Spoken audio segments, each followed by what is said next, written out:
travaillé selon sa thématique. Il y en avait 7. Je cite la Commission Défense et Sécurité du territoire national, la Commission Diplomatie et Politique étrangère, la Commission Économie stratégique de la RDC, la Commission Cohésion nationale et intégration citoyenne, la Commission Développement rural et politique agricole, la Commission Justice, bonne gouvernance et transparence et la Commission Réforme institutionnelle. J'essaie de rappeler ce qui suit. Parce que, étant donné qu'il faut des modalités pratiques pour présenter les rapports des différentes commissions, en ce qui concerne la commission de défense et sécurité, il faut noter que le problème que nous avons aujourd'hui, c'est que l'autorité de l'État n'est pas assurée sur toute l'étendue du territoire. Donc l'urgence, c'est comment la rétablir et comment la préserver. Pour ce qui est de la commission politique, diplomatie et politique étrangère, le problème que nous avons dans notre pays, c'est que nous avons un de nos voisins qui s'avère être un ennemi. Nous avons donc des besoins que le pays identifie ses alliés. Aujourd'hui, je crois que nous sommes tous là, très bien informés sur ce qui se passe dans le monde. Quand nous entendons parler de l'OTAN, on sait qu'il s'agit d'une alliance militaire. Donc, lorsque vous avez un problème déclaré avec un membre de l'OTAN, tous ses alliés sont d'office concernés. Et aujourd'hui, du point de vue de notre politique étrangère, que je sache, aucun pays n'est engagé dans la crise parce que la RDC est en crise. Donc notre pays n'a pas d'alliés. Ça, il faut le dire. Ça représente un danger pour nous. Pour ce qui est de la commission thématique économie stratégique de la RDC, l'enjeu, c'est que comment est-ce que nous pouvons utiliser notre position économique par rapport à nos ambitions de grandeur. Cela signifie que nous devons gérer les problèmes que nous avons, tant au niveau structurel que conjoncturel, notamment avec la problématique de stabilité du cadre macroéconomique, la problématique de diversification de l'économie, la problématique des renforcements des infrastructures d'importance économique et stratégique.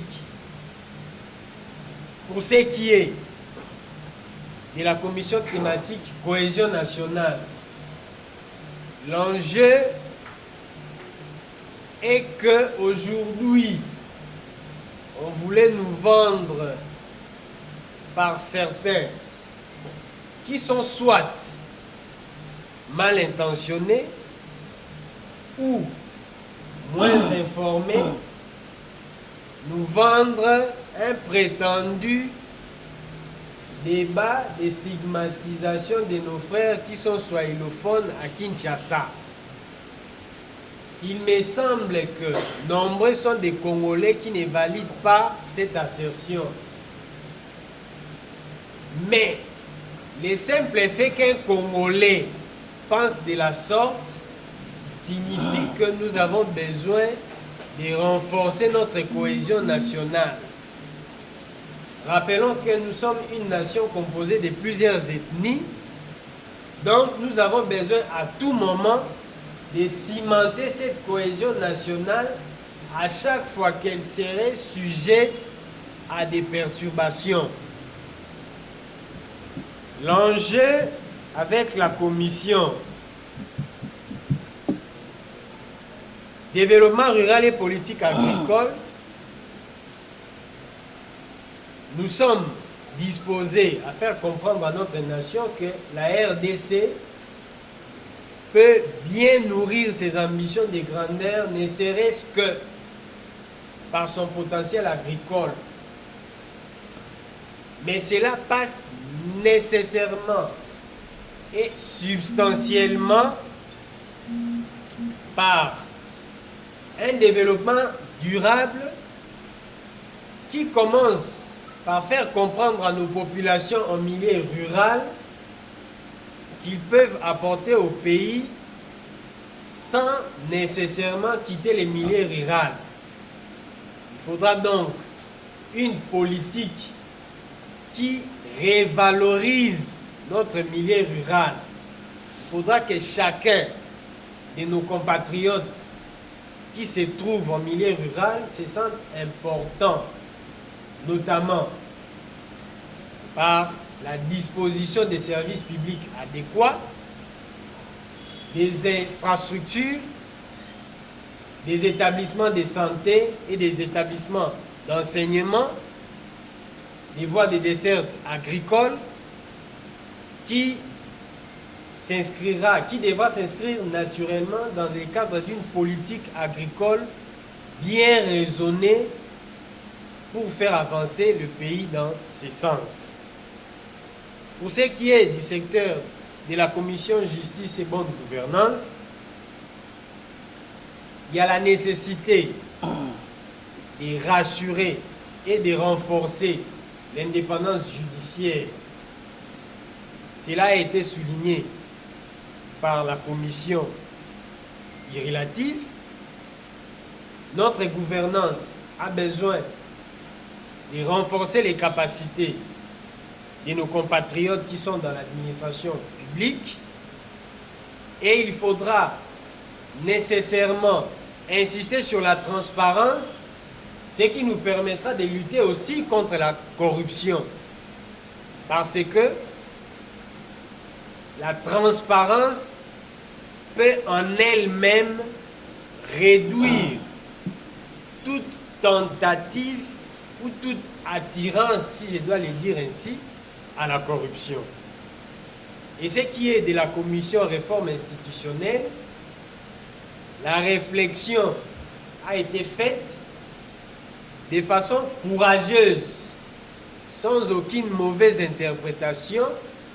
Il y a des éléments pour lesquels il faut réfléchir et apporter des changements dans la structure même de nos institutions. Et avec courage, il faut le dire, si ces changements-là nécessitent qu'on touche à notre constitution, mais dans un cadre démocratique et légal tel que nous l'avons voulu déjà dans la constitution qui nous régit, nous allons les faire.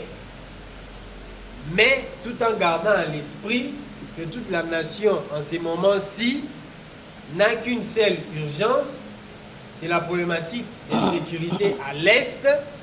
Nous devons réfléchir et travailler dessus. C'est par ces mots que je rappelle à tous les membres de la base républicaine, tous les cadres et experts que vous êtes, le pays doit respirer par la solidarité. Notre travail ici n'est pas dans le sens de dire nous, base républicaine, et pas les autres. C'est plutôt dans le sens de dire voici ce que nous apportons parmi tant d'autres. Et le pays sera construit avec chaque Congolais, quelle que soit sa couleur politique, quelle que soit son origine ethnique, quelle que soit sa résidence provinciale, qu'il soit présent sur l'étendue du territoire national que dans la diaspora. Ce travail-là, ces discours-là doivent être portés par chaque membre de la base républicaine. en ma qualité de président du parti, j'insiste et j'interdis à tous les membres de participer au moindre débat dont l'objectif serait d'alimenter la division. Le pays n'a pas besoin de ça en ce moment-ci où notre unité et notre intégrité est menacée. Par ces mots, je vous interpelle sur le fait que notre réflexion reste permanente parce qu'il faudra adapter chaque moment de l'évolution à notre prédisposition à contribuer à la construction de l'effort et de l'unité nationale. Ainsi, je déclare clos cet atelier et je vous prie d'applaudir pour vous-même pour le travail que vous avez fait.